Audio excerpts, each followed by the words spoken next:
साथियों, आरजे शिक्षा विजन में आपका स्वागत है। आज के वीडियो में बात करेंगे सामान्य विज्ञान से संबंधित एक टॉपिक आंख के बारे में। आंख के कुछ महत्वपूर्ण वन लाइनर प्रश्नोत्तर देखेंगे। 21 कुछ महत्वपूर्ण वन लाइनर प्रश्नोत्तर हैं जो सीधे परीक्षाओं में पूछे जाते हैं। तो आज का जो ये वीडियो है, ये चतुर्थ श्रेणी कर्मचारी में सामान्य विज्ञान के जो टॉपिक है उस पर जिसमें 5 प्रश्न आने हैं, उसके लिए महत्वपूर्ण होगा। आंख से संबंधित सभी महत्वपूर्ण प्रश्न एक साथ पढ़ेंगे। वन लाइनर प्रश्न है, सीधे याद करने हैं, परीक्षाओं में ऐसे ही छपते हैं। तो पहला प्रश्न देखिए। पहला प्रश्न है, मानव शरीर में आंख पर कितनी परतें पाई जाती है? मानव शरीर में आंख में कितनी परतें पाई जाती हैं? पहला प्रश्न है। तो मानव शरीर में जो है आंख में 3 परतें पाई जाती है। सीधे वन लाइनर प्रश्न है, याद करने हैं। तो आंख में 3 परतें पाई जाती है। जो सबसे ऊपरी परत होती है या सबसे बाहरी परत, एक होती है सबसे बाहरी परत, दूसरी होती है मध्य परत, और तीसरी परत होती है वो होती है आंतरिक परत। सबसे बाहरी जो परत होती है उसको कहते हैं दृढ़ पटल,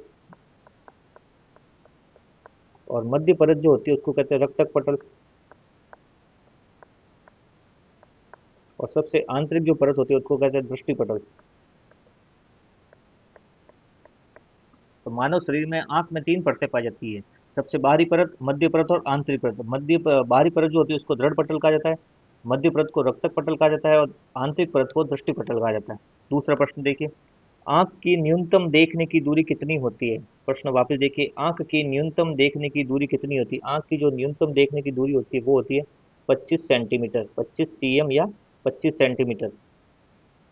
तीसरा प्रश्न देखिए, आंख की अधिकतम देखने की दूरी कितनी होती है? तो आंख की जो अधिकतम देखने की दूरी होती है वो होती है अनंत। इसकी कोई सीमा नहीं है। तो आंख की देखने की जो अधिकतम दूरी है वो अनंत। आंख का कैमरा किसे कहा जाता है? इंपॉर्टेंट प्रश्न है, परीक्षाओं में पूछा जा चुका है। आंख का कैमरा किसे कहा जाता है? जो आइरस जो होता है उसको आंख का कैमरा कहा जाता है। आइरिस आइरिस को क्या कहा जाता है? आंख का कैमरा कहा जाता है। पांचवा प्रश्न देखिए, आंख के किस भाग का दान किया जाता है? इंपॉर्टेंट प्रश्न है, ये भी परीक्षाओं में आ चुका है आगे आंख से संबंधित में। आंख के किस भाग का दान किया जाता है? तो कॉर्निया का जो है दान किया जाता है। जब भी आंख का दान किया जाता है तो उसके अंतर्गत कॉर्निया का दान किया जाता है। तो आंख के कॉर्निया भाग का दान किया जाता है। छठा प्रश्न देखिए, आंख में कौन कौन से दो द्रव्य पाए जाते हैं? इंपॉर्टेंट प्रश्न है, आंख में कौन कौन से दो द्रव्य पाए जाते हैं? आंख में दो तरह के द्रव्य पाए जाते हैं। आंख में दो द्रव्य पाए जाते हैं। एक तो है जलोढ़ द्रव्य, और दूसरा है काचाप द्रव्य।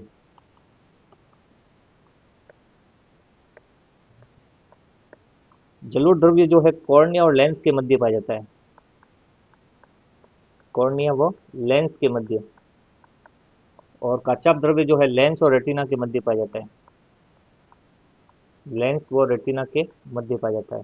तो आंख में जो है तरह के द्रव्य पाए जाते हैं, एक तो जलोढ़ द्रव्य और एक काचाप द्रव्य।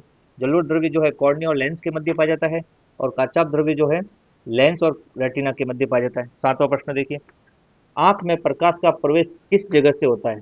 जब प्रकाश आंख में प्रवेश करता है तो वो जगह कौन सी होती है? किस जगह से आंख में प्रकाश प्रवेश करता है? तो पुतली, या तो पुतली आ सकता है लिखा हुआ, पुतली से प्रवेश करता है, या प्यूपिल से।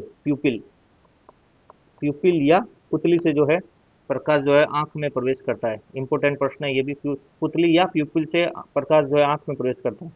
आंख में प्रतिबिंब कहाँ पर बनता है? रेटिना पर। सीधा और सिंपल प्रश्न है, आंख में प्रतिबिंब कहाँ बनता है? रेटिना पर। आंख पर जो प्रतिबिंब बनता है वो रेटिना पर बनता है। तो आंख पर प्रतिबिंब रेटिना पर बनता है। नवा प्रश्न, रेटिना पर जो प्रतिबिंब बनता है वो किस स्थिति में बनता है, या रेटिना पर बनने वाला प्रतिबिंब किस प्रकार का होता है? तो वो जो प्रतिबिंब होता है वो होता है वास्तविक। प्रतिबिंब कैसा होगा? वास्तविक होगा, उल्टा होगा, और वस्तु से छोटा होगा। रेटिना पर बनने वाला प्रतिबिंब जो होगा वास्तविक होगा, उल्टा होगा, और वस्तु से छोटा होगा। अगला प्रश्न देखिए, 10वां प्रश्न, रेटिना का वह भाग जहाँ किसी भी तरह का प्रतिबिंब नहीं बनता है उसे क्या कहा जाता है? उसे कहा जाता है अंध बिंदु। अंध बिंदु होता है वो, जहाँ पर किसी प्रकार का प्रतिबिंब नहीं बनता। रेटिना का वो भाग जहाँ प्रतिबिंब नहीं बनता है या प्रतिबिंब नहीं बनता है वो अंध बिंदु है। 11वां प्रश्न, रेटिना का वह भाग जहाँ प्रतिबिंब स्पष्ट प्रतिबिंब बनता है वो होता है पित्त बिंदु। पित्त बिंदु रेटिना का जो भाग है वहाँ पर स्पष्ट रूप से प्रतिबिंब बनता है। जहाँ प्रतिबिंब नहीं बनता है वो होता है अंध बिंदु, और जहाँ प्रतिबिंब बनता होता है वो है पित्त बिंदु। 12वां प्रश्न देखिए, आंख में बाहर दिखाई देने वाला जो सफेद भाग होता है उसे क्या कहा जाता है? उसे दृढ़ पटल कहा जाता है। आंख का सफेद दिखाई देने वाला जो भाग है बाहर की तरफ, उसे दृढ़ पटल कहा जाता है। दृढ़ पटल, उसको दृढ़ पटल कहा जाता है। आंख का वह भाग जो बाहर दिखाई देता है वो दृढ़ पटल कहलाता है। 13वां प्रश्न देखिए, आंख से संबंधित विटामिन ए की कमी से होने वाला रोग परीक्षाओं में कितनी बार पूछा जाता है? रोगों में भी पूछा जाता है और आंख से संबंधित पूछा जाता है, तो वो है रोग रतौंधी। रतौंधी जो रोग है वो विटामिन ए की कमी से होने वाला रोग है। 14वां प्रश्न देखिए, वर्ण अंधता रोग के क्या लक्षण है? इसके अंतर्गत क्या होता है, व्यक्ति जो है ना, जिसको ये रोग हो जाता है वो लाल व हरे रंग में विभेद नहीं कर सकता। लाल व हरे रंग में विभेद नहीं कर पाता। जिसको ये रोग हो जाता है, वर्ण अंधता रोग हो जाता है, वो लाल व हरे रंग में विभेद नहीं कर पाता है। 15वां प्रश्न देखिए, आंख के किस रोग में लेंस का प्रत्यारोपण किया जाता है? आंख के किस रोग में लेंस का प्रत्यारोपण किया जाता है? ऐसा कौन सा रोग है जिसमें लेंस का ही प्रत्यारोपण किया जाता है? तो वो होता है मोतियाबिंद। मोतियाबिंद के अंतर्गत ही आंख में लेंस लगाया जाता है। तो मोतियाबिंद में आंख का रोग है मोतियाबिंद, जिसके अंतर्गत लेंस का प्रत्यारोपण किया जाता है। 16 प्रश्न देखिए एक बार, रेटिना में कितने प्रकार की कोशिकाएं पाई जाती है? प्रश्न एक बार वापस देखिए, रेटिना में कितने प्रकार की कोशिकाएं पाई जाती है? तो इसका जो सही आंसर है वो है 2 प्रकार की कोशिकाएं पाई जाती है। एक तो है शलाका कोशिका और दूसरी है शंकु कोशिका। 17वां प्रश्न देखिए, आंख में प्रकाश से ज्ञान कराने वाली कोशिका कौन सी है? आंख में प्रकाश से ज्ञान कराने वाली कोशिका कौन सी है? तो प्रकाश का जो ज्ञान कराती है वो है शंकु कोशिका। शंकु कोशिका के द्वारा प्रकाश का ज्ञान होता है। आंख में अंधेरे से ज्ञान कराने वाली कोशिका कौन सी है? तो आंख में अंधेरे का जो ज्ञान कराती है वो है शलाका कोशिका। शलाका जो कोशिका है वो आंख में अंधेरे से ज्ञान करवाती है। 19वां प्रश्न देखिए, दूर दृष्टि रोग या निकट दृष्टि दोष में क्या अंतर है? दूर दृष्टि रोग और निकट दृष्टि दोष में क्या अंतर है? तो ये देखिए, ये हो गया इधर दूर दृष्टि दोष। दूर दृष्टि दोष और निकट दृष्टि दोष में क्या अंतर है? एक सिंपल सा अंतर है, याद रखना है। प्रश्न हमेशा यहाँ से बनता है परीक्षाओं में, कितनी बार बन चुका है निकट दृष्टि दोष और दूर दृष्टि दोष से संबंधित। ठीक है, तो दूर दृष्टि दोष में क्या होगा?